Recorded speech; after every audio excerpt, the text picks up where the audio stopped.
আসসালামু আলাইকুম। অতিরিক্ত জেলা ও দায়রা জজ আদালত যশোরে 12 নভেম্বর 2024 তারিখে দুটি পদের বিপরীতে নতুন একটি নিয়োগ বিজ্ঞপ্তি প্রকাশিত হয়েছে, যেখানে 1 নম্বরে ষাট লিপিকার কাম কম্পিউটার অপারেটর পদে 2 জন লোক নিয়োগ করা হবে। বেতন স্কেল 11,000 থেকে 26,590 টাকা। শিক্ষাগত যোগ্যতা লাগবে কোনো স্বীকৃত বিশ্ববিদ্যালয় হইতে অনন্য দ্বিতীয় শ্রেণী বা সমমানের সিজিপিএতে স্নাতক বা সমমানের ডিগ্রি এবং কম্পিউটারে ব্যবহারের দক্ষতা।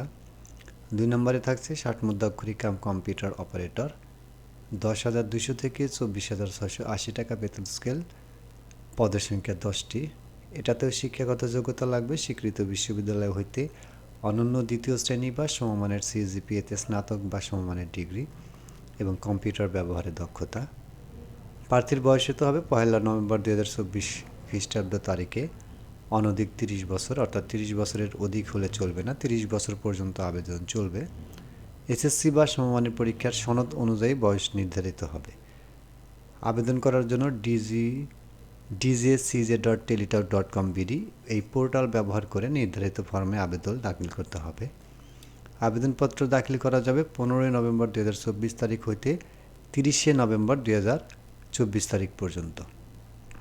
আবেদন করার পর আবেদন সফলভাবে দাখিল করার পর একটি ইউজার আইডি প্রাপ্ত হবেন। সেই ইউজার আইডি ব্যবহার করে টেলিটক সিমের মাধ্যমে 225 টাকা ফি জমা দিতে হবে।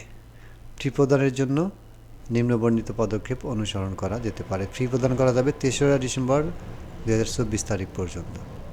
প্রথমে মোবাইলের মেসেজ অপশনে গিয়ে টাইপ করতে হবে ডিজেসিজে স্পেস, আবেদন করার পর যে ইউজার আইডি দেওয়া হবে সেই ইউজার আইডি, তারপর সেটি সেন্ড করতে হবে 16222 নম্বরে।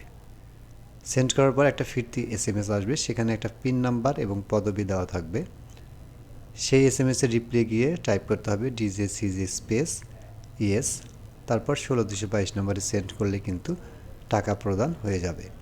প্রবেশপত্র djcj.teletalk.com/bd পোর্টাল ব্যবহার করে ডাউনলোড করতে পারবেন 5 ডিসেম্বর 2024 তারিখ হতে। তো এইখানে এই বিজ্ঞপ্তি স্থগিত, বাতিল, পদসংখ্যা হ্রাস বা বৃদ্ধি সহ নিয়োগ সম্পর্কিত সকল কার্যক্রম কর্তৃপক্ষেরই চূড়ান্ত সিদ্ধান্ত গণ্য হবে। তো এই ছিল বন্ধুরা আজকে অতিরিক্ত জেলা ও দায়রা জজ তৃতীয় আদালত যশোরে প্রকাশিত নিয়োগ বিজ্ঞপ্তির বিস্তারিত। আজকের মতো এ পর্যন্তই। সবাই ভালো থাকবেন। আল্লাহ হাফেজ।